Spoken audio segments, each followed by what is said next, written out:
今日我同一位客戶大哥在電話當中嘈咗一交，原因係乜嘢呢？就係我冇辦法俾出佢想要嘅答案。呢個問題其實係相當深奧嘅，係關乎於新年嘅放假未來究竟會點樣，無獨有偶。前幾日其實都有好幾位客戶問到我相同嘅問題。其實作為一個投身地產15年嘅中介，我想講嘅係預測放假實在係唔係一件容易嘅事。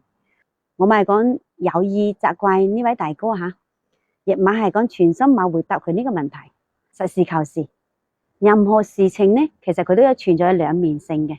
咁對於買房嘅人嚟講呢，佢肯定希望可以買到平嘅房，但係對於嗰啲賣房嘅人嚟講，佢肯定係希望房賣得越高越好，並且係漲幅越大越好。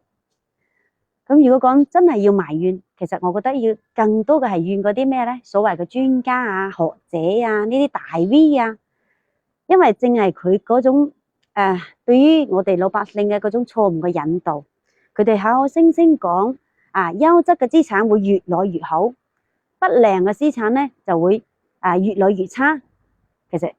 簡直係無稽之談。回想一下以前公園旁邊嗰班神棍，嗰啲算命先生對每一個人嘅說辭其實都係一樣嘅，要麼呢就講你而家嘅運勢馬德，未來呢一定會飛黃騰達；要麼呢就講你而家嘅情路坎坷，日後呢一定會遇到你命中注定嘅嗰個人。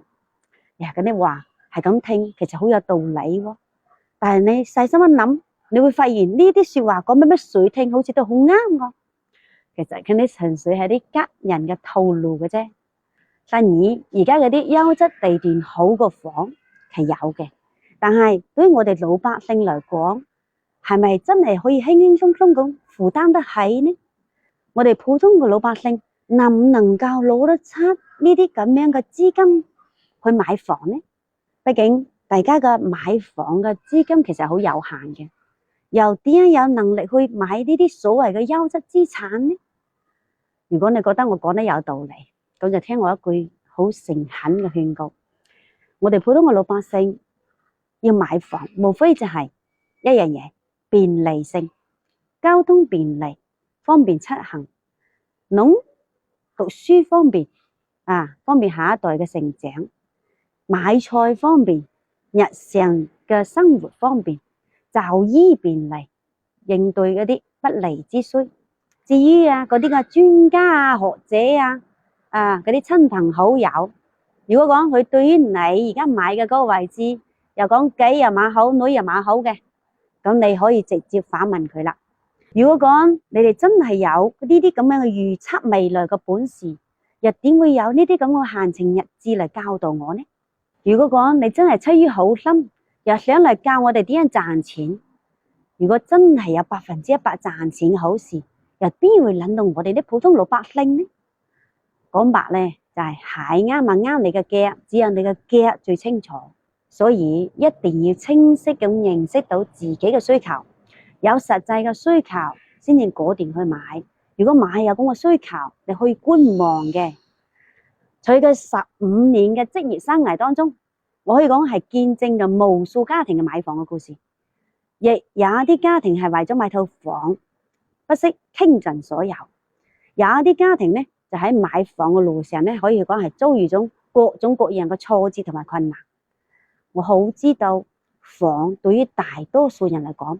不但只係一個居住嘅場所，更係一個溫暖嘅家，一個心靈嘅港灣。所以我自始至終呢係秉住誠信、專業、負責嘅態度去為每一個客戶提供優質嘅服務。咁對於我睇來，買房係一件大事，係需要認真去思考、去考慮嘅。咁客戶買房嘅時候，不但只要考慮房嘅價格、地段、戶型嘅因素，仲要考慮你自己嘅經濟實力同埋未來嘅發展規劃。我會根據客戶嘅需求同埋實際情況，提供俾佢一啲最適合嘅買房嘅建議。